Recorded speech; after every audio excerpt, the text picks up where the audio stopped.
कोणाच्या मोबाईलला पासवर्ड नव्हता, एरवी पीसीच्या मोबाईलला लॉक नव्हतं. पण कॉलेजला जायला लागल्यापासून साहेब अचानक पासवर्ड आला, अचानक मोबाईल लॉक झाला. झोपतानाही दादाला वाटतं मोबाईल उचलला घेऊन झोपलं पाहिजे. बाथरूम मध्ये जाताना तिला वाटतं की हातात मोबाईल घेऊन गेला पाहिजे.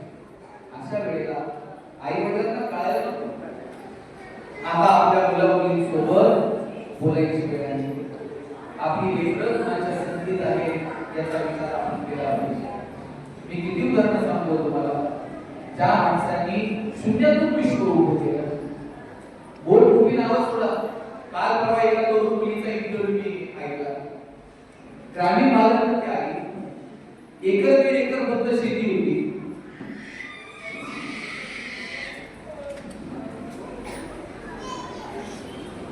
आणि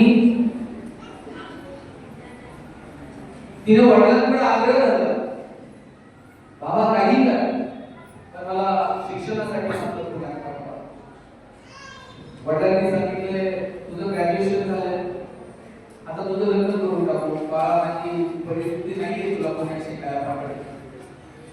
कोणीने विनंती केली, फार नाही मला पुढची फक्त 2-3 वर्ष द्या. वडील म्हणले बाळा आपल्याकडे एवढे पैसे नाहीये. कोणीने सांगितलं आयुष्यात कोणतंच कारण तुमच्याकडे करणार नाही, परत काही तुम्हाला कधी मागणार नाही, 2-3 वर्ष मात्र माझ्या शिक्षणासाठी लागल्या. आणि बाप शिकलेला नाही, पोरीचा हट्ट पूर्ण केला आणि पुण्यामध्ये तिला शिकायला पाठवलं. 3 वर्ष पूर्वी पुण्यात राहिली. ती सांगत होती तिच्या इंटरव्ह्यू मध्ये, माझे वडील मला 3,000 रुपये महिन्याला पाठवायचे. 3,000 रुपये म्हणजे माझ्या बाबाच्या दृष्टीने फार मोठी रक्कम होती. अरे 3,000 भागवायचं कसं? खोलीचं भाडं भरू, मेसचे पैसे देऊ, पुस्तक विकत आणू, क्लासची फी भरू, 2 टाइम मेस सुद्धा लावता येत नव्हती. अभ्यासाचा वेळ जाऊ नये म्हणून दुपारच्या वेळेला डबा लावला जेवणाचा आणि संध्याकाळी पुरी खोलीवरती स्वयंपाक म्हणून जेवायचं. शनिवारी रविवारी क्लासला सुट्टी असायची. आजूबाजूच्या अनेक मैत्रिणी फिरायला जायच्या, रात्री बरोबर पार्टीला जायच्या. अनेक वेळा असं वाटलं की आजूबाजूचे मित्र मैत्रिणी इकडे तिकडे फिरतात, आपण पण कधीतरी यांच्याबरोबर गेलं पाहिजे. कितीतरी मुलं वेगवेगळी व्यसन करायची. ज्या वेळेस मला असं वाटलं आपलाही पाय घसरतोय, त्यावेळेस एका पडलेल्या आईच्या कास आठवायच्या. ज्यावेळेस असं वाटायचं की आपण काहीतरी चुकतोय, त्यावेळेस बापाचा चेहरा आठवायचा. बाप तुम्हाला चिंता घेतो आणि मग मला महिन्याला 3,000 रुपये पाठवतो.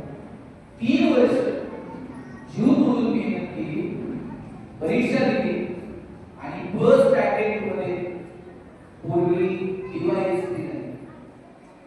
आणि ज्या वेळेस तिने वडिलांना फोन केला, वडील तर शाळाही शिकलेले नाही, वडिलांना फोन केला, सांगितलं बाबा मी डिवाइस झाले. वडिलांनी तिला विचारलं बाळा तू तर म्हणली होती ना फौजदार होशील, फौजदार का झाली? म्हणली माझ्या बापाला सांगू कसं, माझ्या हाताखाली आता 4 फौजदार काम करणार आहेत. काय करावं लागतं याच्यासाठी? इकडचं डोकं उचलून तिकडे ठेवायचं नाही, तिकडचं डोकं उचलून इकडे ठेवायचं नाही. पुढची जी काही आयुष्यातली 12 वर्ष आहेत, 3 वर्ष आपण आपल्या मुलामुलींच्या संस्कारांसाठी देतो का? व्यसन हे काय फक्त मावा, गुटखा, सिगरेट, दारू नुसती एवढीच व्यसन नाहीये. कोणतीही चुकीची गोष्ट तिचा अतिरेक झाला का तिचं रूपांतर व्यसनामध्ये होतं. हल्ली मोबाईलचा अतिरेकी वापर हे सुद्धा एक व्यसन होऊन बसलंय. वय वर्ष 0 ते 11 वयोगटातल्या हजारो मुलांचे डोळे निकामी होण्याची वेळ आली. इतका पोरांचा स्क्रीन टाइम मोबाईलवरचा वाढत गेला. किती वाईट आहे. पोरं मैदानावर खेळताना सुद्धा दिसत नाहीये. आणि जर खेळायला गेलो आई काठी घेऊन पळत यायची. बाद झाले खेळायचं, चला आता अभ्यासाला बसा.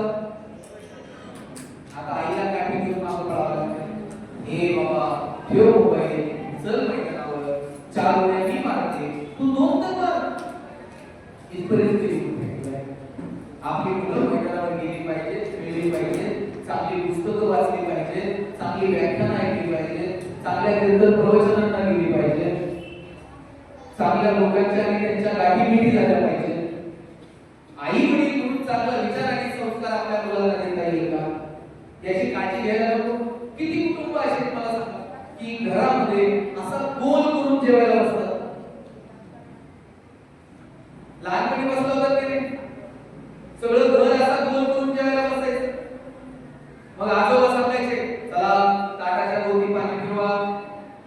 मग आम्ही आजोबांना विचारायचं ताटाच्या भोवती पाणी का फिरवायचं? ताटातले अन्नपदार्थ बदलतात, बाजरीच्या भाकरीची पुरणपोळी होते. आजोबा सांगायचे अन्नपदार्थ बदलत नाही पण पदार्थाचा प्रसाद होतात. जेवायला बसलं तर आजोबा सांगायचे की बाळांनो आता तुम्ही हात जोडा आणि आभार माना. आम्ही म्हणायचो कुणाचे आभार मानायचे? मग आजोबा सांगायचे ज्यानं पिकवलं त्या शेतकऱ्याचे आभार माना, जिनं शिजवलं त्या तुमच्या आईचे आभार माना, आणि ज्यानं भूक दिली त्या भगवंताचे आभार माना. आता बोल बोलला नाही, नंतर अर्ध बोललं. पुढे टीव्ही चालू असायचं, कुणाला तर कार्टून बघायचं, कुणाला मालिका बघायची, कुणाला बातम्या बघायच्या, आणि जेवता जेवता फक्त एकमेकाला रिमोट फेकून मारायचा राहिलेला असतो. आता अर्धवट सुद्धा उरलेला नाही. आता प्रत्येक जण आपापल्या सोयीने येतो, जेवतो आणि निघून जातो. मला माहिती आहे आपण किती आहोत. रोज असा गोल करून जेवायला बसणं शक्य नाही, पण ज्यांना ज्यांना शक्य आहे 8 दिवसातून 15 दिवसातून कधी कधी असा गोल करून जेवायला बसा. आईची आणि पुरीची नजर होते, बापाची आणि पोराची नजर होते. कोण अस्वस्थ आहे, कोण आनंदी आहे, कोण व्यथित आहे, तो संवाद होतो. किमान या गोष्टीची सुरुवात आपल्याला करता येईल का? आणि माझी विनंती आहे तुम्ही तुमच्या लेकरा बाळांना मोठी स्वप्न दाखवा. अब्दुल कलाम साहेब या देशाचे राष्ट्रपती होते. प्रतिकूल परिस्थिती होती, पेपर टाकून शिक्षण घेतलं आणि या देशाचे राष्ट्रपती झाले. आज जे काही भारत संशोधनाच्या क्षेत्रामध्ये आहे याच्या महत्त्वाची भूमिका जर कोणाची असेल अब्दुल कलाम साहेबांची. डॉक्टर बाबासाहेब आंबेडकर लायब्ररीमध्ये 12 तास अभ्यास केला. दुपारच्या वेळेला जेवणाचा डबा सुद्धा घेऊन जायचे ऐकत नव्हते. पाव घेऊन जायचे, पावाचा तुकडा असायचा, पावाचा तुकडा खायचा आणि पाणी प्यायचं, त्यातून पोट भरायचं. एक दिवशी लायब्ररीने सांगितलं लायब्ररीमध्ये पाव अलाउड नाहीये, बेकरी प्रोडक्ट्स अलाउड नाहीये. आणि जेव्हा लायब्ररीच्या लक्षात आलं बाबासाहेबांची परिस्थिती नाही, तेव्हा तो लायब्ररीला रोज त्यांच्यासाठी टिफिन घेऊन यायचा. मी किती उदाहरणं सांगतो तुम्हाला की ज्यांनी आपल्या ज्ञानाच्या आणि कार्याच्या जोरावर स्वतःला सिद्ध केलं. आपली वेळ बघा हीच 5-10 वर्ष असतात मुलांकडे व्यवस्थित लक्ष द्यायचं. याच वयामध्ये पोरांना चांगलं वाईट लवकर समजत नाही. त्यावेळेस वेळ प्रसंगी त्याच्या कानाला धरून आणि वेळ प्रसंगी त्याच्या पाठीवर थाप टाकून त्याला सांगता आलं पाहिजे हे चांगलं, हे वाईट, हे खरं, हे खोटं, हे बरं. चांगलं वाईट ठरवण्याची क्षमता आपल्या लेकरामध्ये आपल्याला निर्माण करता येईल का याची काळजी पालक म्हणून आपण सगळ्यांनी घेतली पाहिजे. इथं अनेक माता भगिनी आहेत, हे आपल्याला जास्त वेळ घेतला नाही, माहिती तर अडचण आहे, मोजके काही 2 शब्द मी सांगत राहणार. इथं शेवटचे 5 मिनिट आहे. इथं मुलं पण बसलेले आणि मुली पण बसलेले. इथं आई पण आहे आणि मुली पण आहे. जे तरुण मुलं बसलेले का तुमच्या आई वडिलांच्या तुमच्याकडनं माफी अपेक्षा आहे. काय अपेक्षा आहे वडिलांची? वडिलांची कोणाकडनं काय अपेक्षा असते? त्यांची अपेक्षा नसते की पोरांना दररोज 5-50 हजार रुपये माझ्या हातात लावून ठेवा. वडिलांची अपेक्षा असते पोरांना एवढं मोठं व्हावं, एक दिवस पोराच्या नावात आई वडिलांची ओळख करा. मुलींनो, आतापर्यंत तुमची ओळख काय? अमुक अमुक्यांचा मुलगा, अमुक अमुक्यांची मुलगी. एक दिवस असा आला पाहिजे ना, तुमच्या नावाला तुमच्या आई वडील ओळखले गेले पाहिजे. उद्या तुम्ही कलेक्टर झाला, लोक काय म्हणणार? ही कलेक्टर साहेबांची आई आहे बरं का, ती कलेक्टर मॅडमचे वडील आहेत बरं का. उद्या जर तुमच्यापैकी कोण कलेक्टर झालं, लाल दिव्याच्या गाडीत बसून यायचं. साहेब तुम्हाला फोन करतील, मॅडम त्या वार्डामध्ये एक कार्यक्रम आहे, प्रमुख पाहुणे म्हणून याल का? याल का नाही बोलवलं? मी काही काम घेऊन आलो तर ओळख होणार का? पण याच्यासाठी तुम्हाला काय करावं लागेल? पुढची जी काही वर्ष आहेत आयुष्यात प्रामाणिकपणे तुम्हाला तुमच्या अभ्यासाकडे लक्ष द्यावं लागेल. उद्या तुमची आई जेव्हा तुमच्या ऑफिसला येईल आणि बाहेर अशी पाठी लागलेली असेल, जिल्हाधिकारी ठाणे, तुमच्या सहीनं एखाद्या माणसाचं आयुष्य बदलून जाईल, तुमच्या सहीने एखाद्या गावाचं भविष्य बदलून जाईल. पण यासाठी पुढची जी काही वर्ष सातत्यानं तुम्हाला तुमच्या लेकरांच्या अभ्यासाकडे, त्यांच्या वर्तणुकीकडे, त्यांच्या संधीकडे, त्यांच्या स्वप्नांकडे, त्यांच्या संस्कारांकडे प्रामाणिकपणे लक्ष द्यावं लागेल.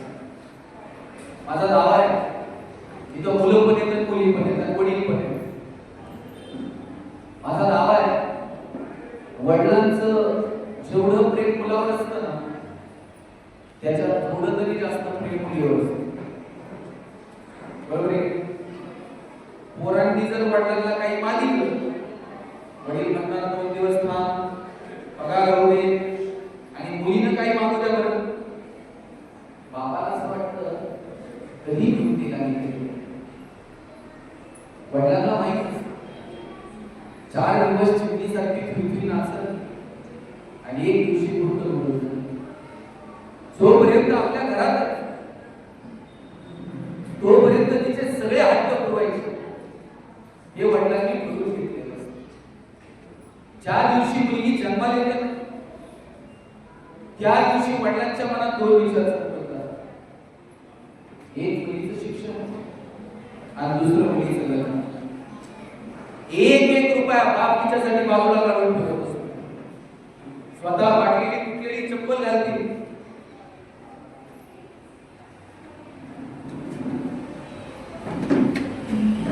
स्वतः फाटलेली तुटलेली चप्पल घालते, पण पोरीला मात्र शाळेत जायला चांगले शूज देते. वडील फाटलेलं बनियन घालते, मुलीला मात्र चांगला ड्रेस घेऊन देते. वडील सायकलवर कामाला जाते एमआयडी, मुलीला मात्र कॉलेजला जायला ड्रेस, गाडी घेऊन देते, बसचा पास काढून देते, हॉस्टेलची फी भरते. मुलीच्या लग्नात बाप असा पिटा घालून फिरत असतो. दिवसभर बापाची मागणीच असते. कन्यादान झालं मग मात्र वडील मानखाली घालतात. जावायच्या हातात हात देतात आणि सांगतात, तळ हाताच्या पुढासारखी जमीन सांभाळून घ्या. दिवसभर वडिलांच्या डोळ्यात थेंब येत नाही, पण पोरीची गाडी एकदा निघून गेली ना, खांबाच्या पलीकडे जाऊन एक तास रडतो तो बाप. पोरीनो, कधीच बापाची मान शरमेने जाईल असं वागायचं. वडिलांना अभिमान वाटला पाहिजे. काय माझ्या पोरीला काय माझ्या पठ्ठानं नाव करून दाखवतो. ज्या दिवशी तुमचे आई वडील तुमच्यासाठी टाळ्या वाजवतील याच्यापेक्षा दुसरा आनंदाचा क्षण आयुष्यात नसतो. आणि म्हणून मस्त राहा, आनंदी राहा. माझी सगळ्या महिलांना विनंती आहे, आनंदी राहा. किती जणांना आनंदी राहायचं हात वर करावं. ज्यांना कमी आनंदी राहायचं त्यांनी अशा करायच्या, आणि ज्यांना खरंच आनंदी राहायचं त्यांनी असा कोणता हात करायचा. मला दिसतं ताई तुम्हाला आनंदी राहायचं, ज्यांना राहायचं ते आपलं राहणार. तुम्हाला जात नाही तर नंबर सांगा. सगळ्यांना आनंदी राहायचं. मी दुसरा प्रश्न विचारतो, तुम्हाला आनंदी राहायचंय की तुम्ही आनंदी आहात हे जगाला दाखवायचं? राहायचे त्याला अनुभवायचे ते भाग सोपं आहे. माझा भाव आहे, बहुतांशी लोकांना आनंदी राहायचं नसतं. आपण आहोत हे जगाला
जाऊ द्यायचे आपला आनंदही आपला नाही आणि आपण आपल्या आपल्या छोट्या छोट्या आनंदाच्या जागा शोधल्या पाहिजे. तुम्ही जुन्या बायकांना त्यांच्याकडे साधनं नव्हती, व्यवस्था कमी असेल, पण छोट्या छोट्या गोष्टींमध्ये आनंद शोधत होती. वर्षात कधीतरी नवं साडी आणायचं. आता एका साडीचा नंबर वर्षभर लागलं, एक साडी कधीतरी नवर आणायची, ती पण बाईला लगेच स्वतः नाही नेसायची.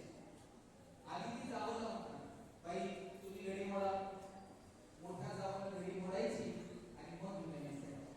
आता तरुण पिढीला घडी मोड हा शब्द तर माहित आहे का? आणि तुम्ही कुणाला घडी मोडायला देताय का? आणल्याबरोबर लगेच नेसायची, लगेच सेल्फी आणि लगेच आणि दिवसभर बघायचं कोणी कोणी बघितलं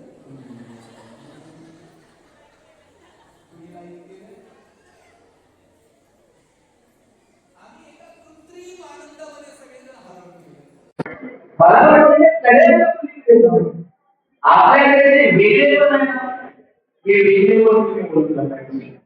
आज तुम्ही अशा आनंद बघताय ना, सावित्रीबाई फुलेंनी पुण्यामध्ये पहिली मुलींची शाळा सुरू केली. शाळेत शिकवायला जर जायचं, लोक दगड मारायचे आणि आजही तुम्ही शिकली पाहिजे. म्हणून सावित्रीबाई फुले शुक्राचार्यांनी बंद काढलं, व्यवस्थेला आव्हान दिलं.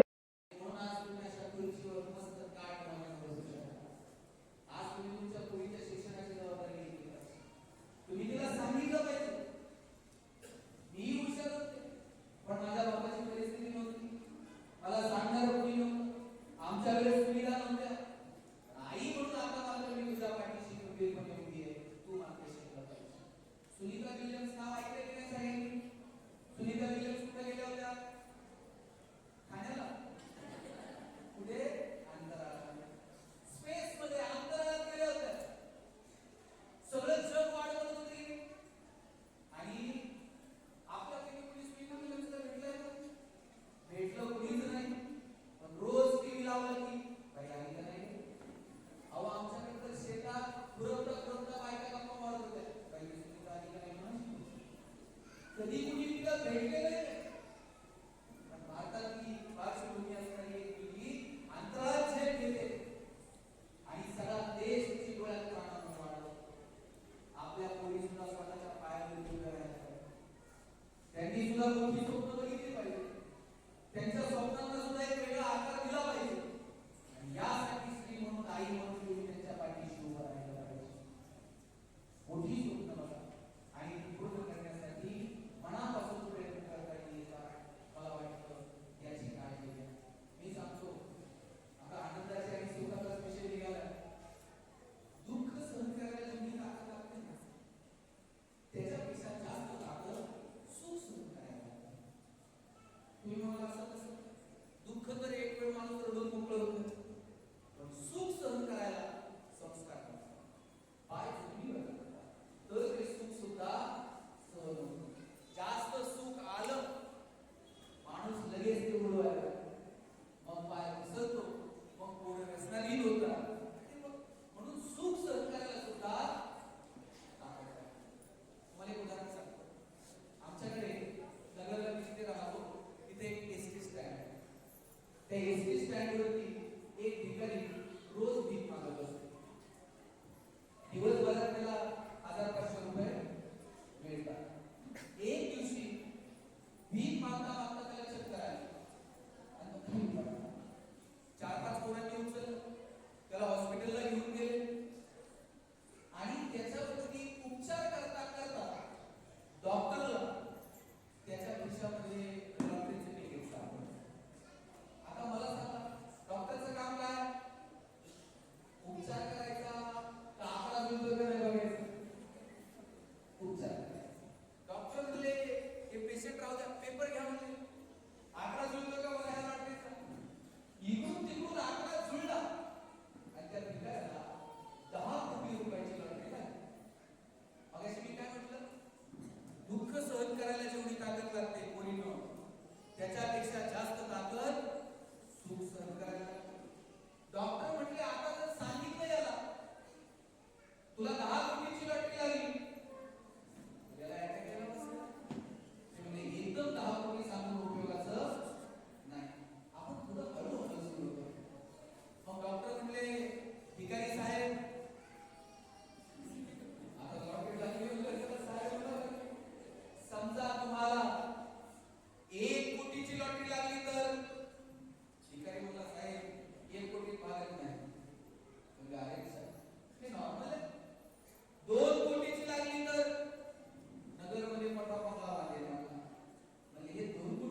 जेवढं त्या वर्तुळात पडन तेवढं म्हणजे देवाचं, आणि वर्तुळाच्या बाहेर पडत तेवढं आपलं. आता मला सांगा, एवढं नुसतं वर्तुळ आपलं, त्याच्यात काय पडतंय का?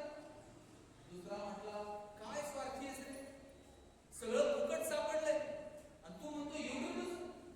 छोटं नाही, अख्ख्या कामोठाला वर्तुळ आणायचं आणि मग सापडलेलं सोनं वर फेकायचं.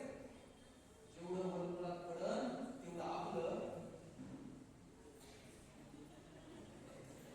तुम्हाला कळतंय का नाही? आता अख्ख्या गावाला वर्तुळ आपल्यावर, त्याच्या बाहेर काय पडतंय का? तिसरा म्हटला, तुमच्यासारख्या स्वार्थी लोकांमुळे कोरोना परत यायची शक्यता आहे. जरा तर देवाला घाबरत.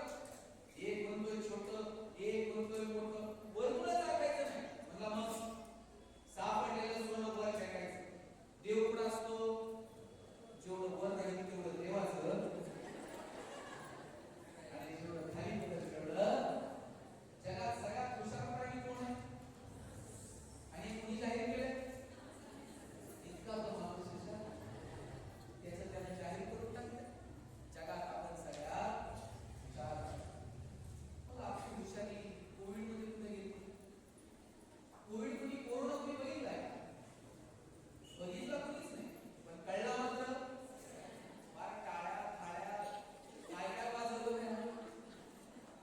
रोज वर्ष कोरोना आपल्याला येऊ दिलं, डोळ्याला न दिसणारा एक विषाणू, पण सगळं जग आपण जागेवर थांबलं. माझी विनंती, माणसाच्या आयुष्याला थोड्या मर्यादा आहेत. त्या मर्यादांचं भान आपल्याला हमेश करून ठेवता आलं पाहिजे. त्या जगण्याच्या आपल्या मर्यादा ओळखा आणि जे आयुष्य तुमच्या वाट्याला आलंय ते आनंदाने जगा. इथं पुरुष मंडळी संख्येने कमी आहे. जे काही इथे उपस्थित आहेत, माझी विनंती आहे, व्यसनाच्या नादी लागू नका, चुकीच्या मार्गाने जाऊ नका. ज्या घरातली स्त्री सुखी ना ते घर सुखी. मग ती तुमची पत्नी असेल, ती तुमची आई असेल, ती तुमची बहीण असेल, ती तुमची मुलगी असेल, तर घरातली स्त्री मात्र सुखी असेल. मला सांगा, जी मुलगी तिच्या वडिलांचं नाव सोडते, तिचं आडनाव सोडते, लहानपणापासून तिच्या आईबाबांना तुला हाताच्या पोटासारखं जपलं,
दिशा कळली म्हणजे 4 वेळा सांगितलं नव्हतं मला बटाट्याची केली म्हणून.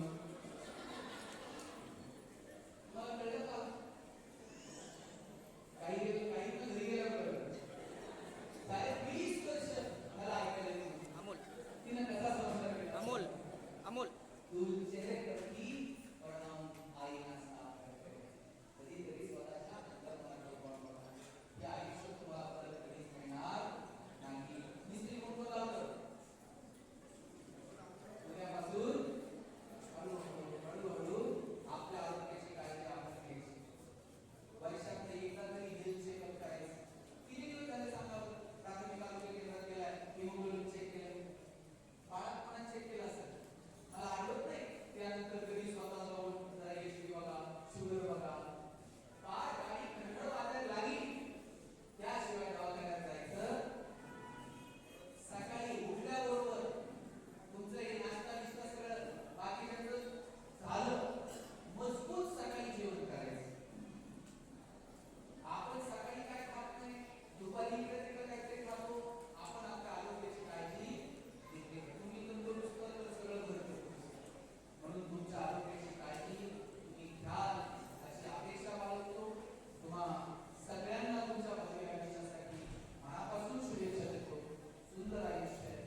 गाढव असायला सुरू करेल त्या दिवशी समजायचं गाढवाचा प्रवास मानवाचा वगैरे आणि ज्या दिवशी माणूस असायचं बंद करेल त्या दिवशी समजायचं माणसाचा प्रवास तुमचं तुम्ही आपल्या सगळ्या